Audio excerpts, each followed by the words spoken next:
Tech Talk Worldwide. Here we dive into the latest developments in the tech world.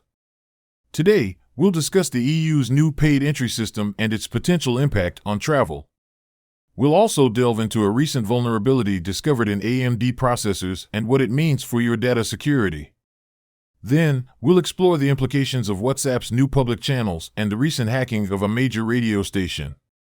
Finally, we'll talk about Twitter's surprising rebranding and the introduction of a new player in the web browsing arena, the Arc browser. Let's dive in. When we look at Worldcoin's ambitious vision, it seems akin to a science fiction tale. Altman and his team intend to make a reality where countries earn money, not from their natural resources or industry, but from the mere existence of their citizens. It's an appealing dream, one where the realities of income disparity, poverty, and financial instability are addressed. But is it feasible? Worldcoin's operations raise significant privacy concerns. To participate, users must submit their iris scans, a deeply personal piece of biometric data. While the company assures that these scans are anonymized, it does put a lot of trust in a private organization. Can we be sure that this data won't be misused or fall into the wrong hands? Privacy experts and ordinary citizens alike have reasons to be wary. Another major concern is its impact on the global economy. Altman proposes a model of unconditional income, but the question is, where will this income come from? By linking a nation's wealth to its population, Worldcoin could potentially disrupt existing economic models. If a country earns more simply because it has more people, what does this mean for labor markets, trade, and foreign relations? Now, let's consider Worldcoin's business model. In theory, distributing cryptocurrency for free sounds alluring. However, this kind of model is dependent on the coin gaining and maintaining significant value, which is a significant risk considering the volatile nature of cryptocurrencies. What happens if Worldcoin loses its value? The citizens relying on it for their unconditional income could be left with nothing. Finally, there's the risk of exclusion. Not every person, nor every country, has the necessary digital infrastructure to participate in Worldcoin's model. Many regions around the world are still battling for basic internet access. Will Worldcoin deepen the digital divide, leaving behind those without access to their ecosystem? Despite these concerns, Altman's vision is not without merit. The concept of unconditional income addresses a real need in the global economy, the need for security and financial freedom. But is Worldcoin the right vehicle for this vision? Remember, there's no such thing as a simple answer when it comes to the world of tech and finance. It's important to remember that technology has the potential to greatly enhance our lives. But it's equally important to ensure that it doesn't harm or exclude others in the process. Worldcoin is just one example of the complex intersection between technology, economy, and society that we are navigating in this digital age. Breaking news, the European Union (EU) is set to introduce a paid entry system from 2024, altering the way we have viewed travel within the bloc up until now. It's an announcement that has left many onlookers with mixed feelings. On the one hand, this paid entry system could potentially lead to a better management of travelers and enhanced security measures. It could provide the necessary funds for bolstering the EU's infrastructure, making travel smoother and more efficient for all. On a more personal note, as someone who frequently travels within the EU, I can see the benefits of these potential upgrades. But there's another side to the coin. This could potentially become a financial barrier for many travelers. Europe, with its rich cultural history and stunning landscapes, has always been a popular destination for backpackers, students, and families. These groups might now have to think twice before embarking on their journey. So, while some aspects of travel might improve, it might become less accessible for many. Moreover, the introduction of this new system might alter the EU's image of unity and openness. The very concept of paid entry is a stark departure from the EU's principle of free movement and could send a different message to those looking from the outside in. The question I'd like to pose to you, dear listeners, is this: what are your thoughts on this latest development? Do you think it's a necessary move for the EU to maintain its security and infrastructure, or do you feel it's a barrier that might discourage travel and affect the EU's image? I encourage you to leave your thoughts and comments below. We learn best when we exchange ideas, so don't hesitate to share your perspectives on this significant development. After all, changes like these don't just affect the political landscape, they also affect us, the citizens, and our day-to-day lives. There's been a buzz in the tech world recently around a newly discovered vulnerability in AMD processors that allegedly allows the company to retrieve data from the processor. Here's a quick dive into what this means. In essence, a processor is like the brain of your computer. If it has a vulnerability, it's like having an unlocked door in your house, a potential intruder, in this case, AMD or others who exploit the vulnerability, could gain access to sensitive information. Now, why should this concern us? Well, think about the data you process on your computer daily, from personal photos and messages to banking and work details. If AMD has the ability to access this, it's an undeniable invasion of privacy and a cause for concern. However, it's important to also consider AMD's perspective. As a tech giant, it has a reputation to uphold.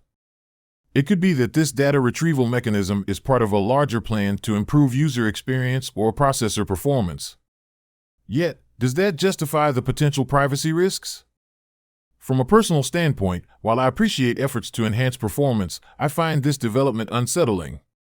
Privacy is a fundamental right and, in the digital age, we should protect it fiercely. So, it's imperative for AMD to address this vulnerability promptly and transparently, reassuring users of their data security. WhatsApp's recent introduction of public channels is the latest instance of social media platforms seeking to create their own text networks. It seems like a rising trend among tech billionaires, doesn't it? This development prompts a couple of interesting thoughts. From a user perspective, public channels offer a new way of communicating and staying up to date. Users can now interact with a broader community, join discussions about their interests, or follow updates from their favorite influencers or organizations. It feels like a step towards making WhatsApp more than just a personal messaging app. On the flip side, this also represents an increase in the volume of information we are exposed to daily. With every app aiming to be a mini social network, aren't we running the risk of information overload? How many channels can we realistically follow without feeling overwhelmed? Personally, I see this as a double-edged sword. While I appreciate the convenience and the opportunity to engage with diverse communities, I can't help but worry about the increasing digital noise in our lives. I wonder if we're losing sight of the original purpose of these apps in the pursuit of creating comprehensive platforms. And let's not forget about privacy concerns. As these platforms grow and offer more features, ensuring user privacy becomes a greater challenge. Now, let's shift gears and talk about another recent event that has rattled the digital world, the hacking of a major radio station. The breach occurred due to what's known as a ransomware attack. To explain simply, it's like digital hostage-taking. The hackers infiltrate the system, lock users out, and demand a ransom to restore access. The radio station fell victim to this, disrupting its operations and putting its listeners in an unexpected silence. The consequences have been significant. Besides the disruption of service, there's also the issue of data security. In this case, sensitive company data and potentially personal data of employees might have been exposed, posing a risk of identity theft and fraud. This incident is a stark reminder of the risks associated with our increasing reliance on digital systems. It's not just about the inconvenience caused by a service disruption, it also raises concerns about the privacy and security of data stored digitally. We live in an age where data has become as precious as gold, and safeguarding it is crucial. From my perspective, it underscores the need for robust cybersecurity measures. Despite our advanced digital infrastructure, events like these remind us that we're never entirely immune to threats. As consumers and users of these digital platforms, we must remain vigilant and prioritize secure practices.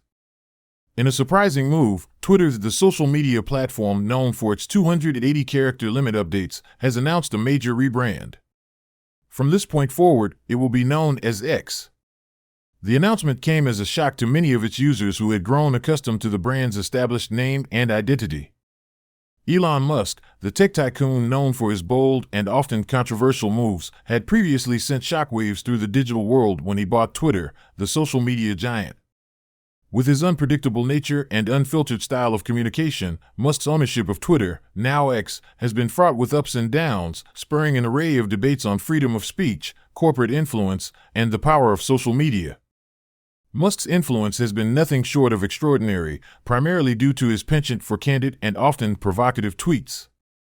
A single post from Musk can cause Tesla stock to plummet, cryptocurrency values to skyrocket, or spark widespread debates about artificial intelligence, space exploration, or even pop culture. This level of influence, combined with Musk's sometimes erratic behavior, has raised concerns about the stability and credibility of X. For instance, his infamous funding-secured tweet regarding Tesla's potential buyout led to significant legal and financial repercussions. As the owner of X, the potential for further missteps and the implications of those actions hold an even greater significance. Critics argue that Musk's ownership of X blurs the line between corporate interests and freedom of speech. Questions have arisen about whether the platform can remain unbiased, given that its owner is a high-profile figure whose businesses are often the topic of conversation on the platform. Additionally, Musk's disregard for conventional corporate communication strategies, often favoring the use of X for major announcements or off-the-cuff remarks, has introduced an element of unpredictability that many find unsettling. On the other hand, Musk's supporters applaud his unconventional approach, arguing that it brings a refreshing transparency to an often opaque corporate world. His tweets offer an unfiltered window into his thoughts, plans, and sometimes his humor. Undeniably, Musk's tenure at X has been anything but smooth sailing. However, one cannot overlook his ability to stimulate conversation, spark innovation, and provoke thought. As we continue to adapt to the rebranded X, the world waits with bated breath to see how Musk's influence will shape the platform's future. Will it become a hub for radical ideas and frank discussions, or will it descend into a volatile echo chamber for a billionaire's whims? Only time will tell. Let's pivot and move into another intriguing aspect of the internet world. It's time we delve into an emerging player in the web browsing arena, a new browser that goes by the name of Arc. Arc browser, is it a second act of Opera's story or a unique new chapter in web browsing? The introduction of Arc into the browser market has certainly stirred up conversations and sparked interest amongst both the tech novices and the savvy veterans. Some folks draw parallels between Arc's launch and the story of the Opera browser, an avant-garde platform that struggled to gain a firm footing amidst its giant competitors. As we trace the trajectory of Opera's journey, we see a browser that was loaded with innovative features, a robust ad blocking function, and a free VPN service to boot. However, despite its merits, Opera was never able to seize a significant share of the browser market, getting lost in the shadows of behemoths like Chrome, Safari, and Firefox. Is Arc destined to tread the same path? Or can it defy expectations and carve its own unique narrative? While it's still early days, in my personal opinion, Arc has the potential to buck the trend. Here's why. First and foremost, Arc's UI is simple yet intuitive, offering a breath of fresh air for users seeking a break from the complexity of conventional browsers. Its focus on user privacy and security, along with a healthy dose of speed and efficiency, ticks off the essential prerequisites for a competent browser. However, the real challenge lies in Arc's ability to distinguish itself from the crowd, offering not just a good enough alternative, but a truly exceptional experience. To achieve that, Arc must leverage its unique features such as the streamlined bookmarking system and smart tab management. I doubt Arc has been as successful as Google Chrome or Safari. But let's see what happens. That's all for today in episode of Tech Talk Worldwide. In next episodes, we will also be exploring the latest developments in the tech world. Remember to like, subscribe, and share your thoughts in the comments. That's helpful me create better content for you. Until next time, stay curious and keep exploring the world of tech.